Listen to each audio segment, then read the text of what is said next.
Hey guys, and welcome back to the Wishing Shed. Today we're going to be making these adorable little hand-stitched flower bunnies.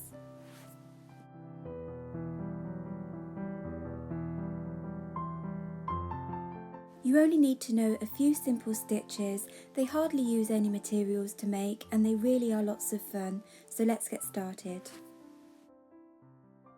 Line up your two body sections right sides together and you can pin those into place if you need to. And we're going to start sewing a back stitch from point A here at the tip of the nose all the way down to point B down the back. Important thing to bear in mind when you're sewing these little animals is to make sure that you match up every stitch with the lines on either side.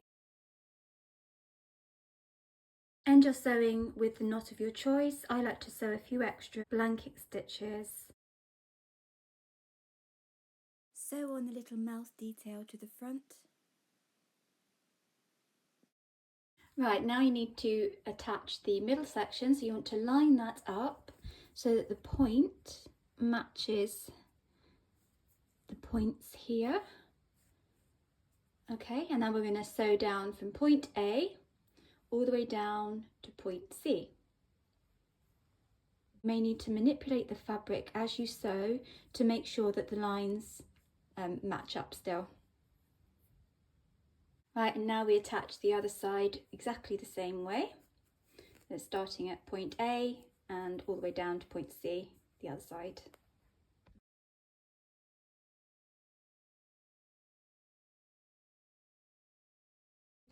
And if desired, you can use a different colour felt for the middle section, and that just gives a nice sort of two-toned effect. Okay, so now let's add the base. I'm going to start sewing on the side section, approximately here. So we leave a gap when we go around for turning. I like to sew an extra stitch over the joins, just to give a bit more security when turning. Right, now let's turn this little bunny out.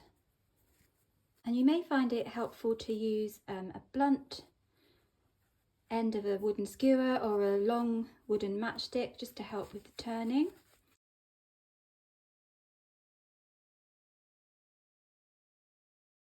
Okay, now don't worry if you have some visible stitches, because I'll show you how to make those less visible in a moment. So now we're just going to stuff our little bunny.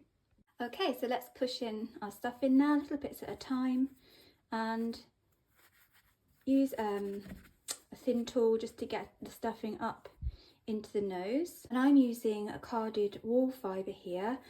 It does give a nice warm feeling, I find, and also there's another reason I'm using it, but which I'll explain later. But you can use toy stuffing if preferred.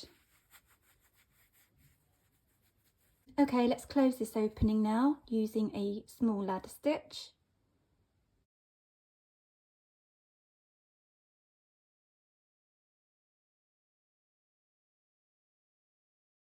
Push in the ends as you pull.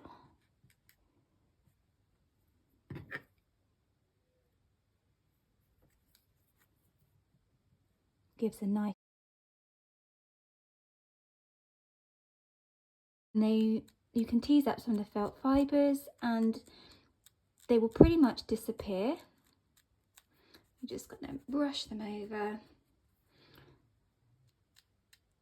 Personally, I like seeing some of the stitches because sometimes things I think can look too perfect and then you lose that sort of handmade feel. Right, let's sew on the nose now. So I'm sewing a knot through a gap in the stitching and just coming down where I want the first stitch for the nose to be, and you want to pull that right in. So it anchors on, then sew a few horizontal stitches over for the nose.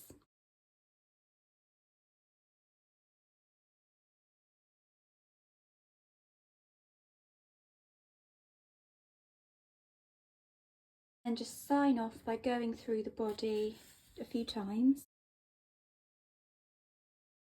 Some of the fabric to hide any visible stitches again. Always iron over any furs down over the seams. You can always sew on little beads for the eyes like I did for the other bunnies, but this time I'm just going to sew a couple of French knots.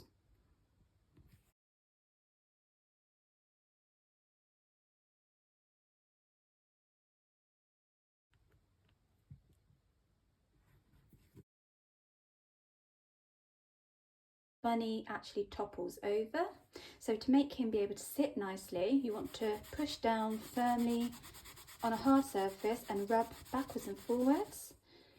And this is another reason why I like to use wool fibre, is because you can take a fine felting needle and carefully felt the wool up, and it will make your bunny sit perfectly.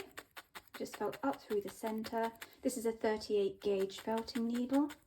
Just have to do it a few times, and look at that. You can also put in a metal disc before you do the ladder stitch on the base. You could pop in a little metal disc found in hardware stores, or a magnet, just to give your bunny a bit of weight in the bottom if you don't have a felting needle. Because I didn't use coloured felt on this bunny's body, at this stage I decided I want to colour in just a little bit around his fur here using brown pastel, just to give him a little bit more of a realistic looking fur. So I'm going to leave the eyes, and you just want to shade that in. And then you can use your fingers just to blend. I'm not going to do the back for now, I'm just going to do the head. Here we go, see, and look how easy that is. Just fade out to there. I'm going to leave a little bit around the mouth as well, and around the eyes.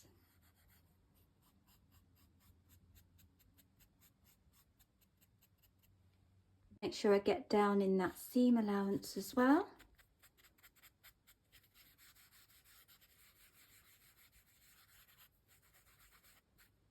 And I decided I wanted to add some pink to the inside of the ears as well. So I choose a little more pink pastel.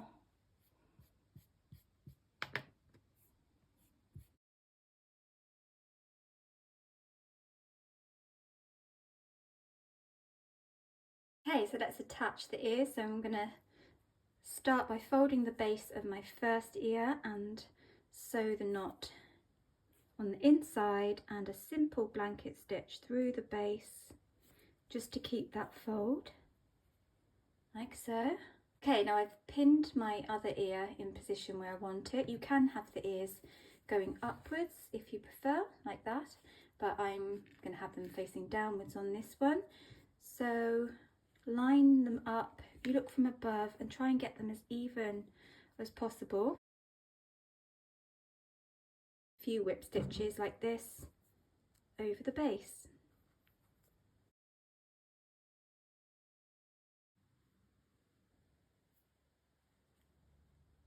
Desired, you can just needle felt the little tails from a little bit of carded wool, which is what I did for this tiny bunny, this tiny version, and then you can just sew that on or glue that on.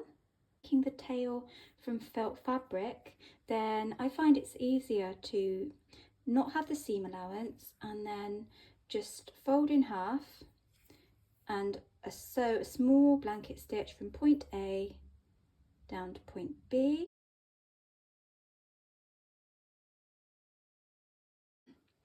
Just pop in a bit of stuffing. Oops.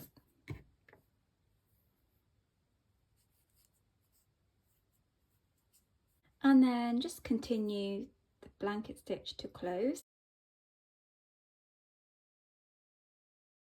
What you want to do is just use the tip of your needle and just fuzz up some of the felt. Make it really fluffy. Just be careful of the stitches. Just do it on both sides. Okay, and it's the folded edge that you want to just line up, just whip stitch or glue that onto the back of your bunny's body. And for the little flowers, I've cut my circles there from felt fabric, and to make the centre you can simply tease off some fibre from some yellow felt fabric, and you can roll it into tiny balls if preferred and then just glue them into the center for the flowers, or you can use a felting needle and just needle felt that. I kind of like needle felting it because it gives the flowers a nice shape, and then just trim off any fuzz from the back. And again, you need to use a fine gauge needle. I'm using a 38 star needle here, otherwise it just won't go through the felt fabric and it'll be a bit frustrating. And just make the little bag.